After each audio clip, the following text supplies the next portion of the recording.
Thank you, Mr. Speaker.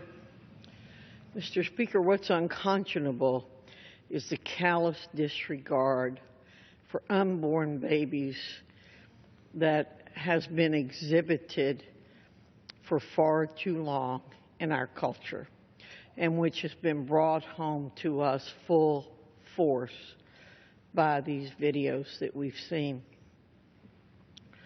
Mr. Speaker, the organizations and providers to be investigated by this select panel maintain a culture with a callous disregard for life. Recently, a series of undercover videos has exposed in horrifying detail what Planned Parenthood values. They showed the organization's leaders admitting to haggling over the prices for the limbs and organs of aborted children, callously recounting the harvesting of a brain from a fully intact aborted child, admitting that clinics collect specimens without informed consent and that abortionists will alter the procedure to keep intact in-demand organs. These videos make clear that neither women's health nor the well-being of their tiny victims will stand between Planned Parenthood and profit. Since the release of these videos, the big money behind the pro-abortion political machine has kicked into high gear to obfuscate what services organizations like Planned Parenthood truly provide.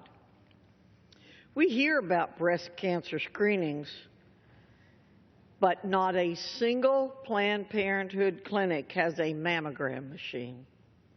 We've heard repeatedly that abortions account for only 3% of Planned Parenthood services. The Washington Post fact-checker assigned this data point, along with others pushed by Planned Parenthood, 3 Pinocchios. It's also clear from Planned Parenthood's own annual reports and testimony to Congress that a significant portion of its annual non-governmental revenue comes from abortion. The undercover videos alone would merit full investigation and review, but the problems of Planned Parenthood are not limited to those discussed in the series by the Center for Medical Progress.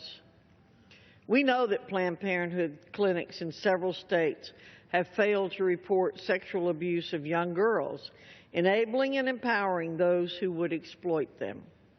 Just this year, the Alabama Department of Public Health found that a clinic in Mobile performed 2 abortions on a 14-year-old girl in a single 4-month period without reporting suspected sexual abuse. Just last year, an Arizona Planned Parenthood counselor intentionally miscoded the sexual assault of a 15-year-old girl by a serial predator as a consensual encounter. Also last year, a Denver clinic failed to report the rape of a 13-year-old girl by her stepfather, who brought her to the clinic for an abortion.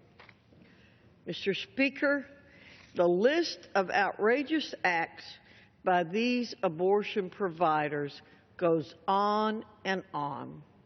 It is past time that we investigate and understand just what type of organizations our tax dollars are subsidizing.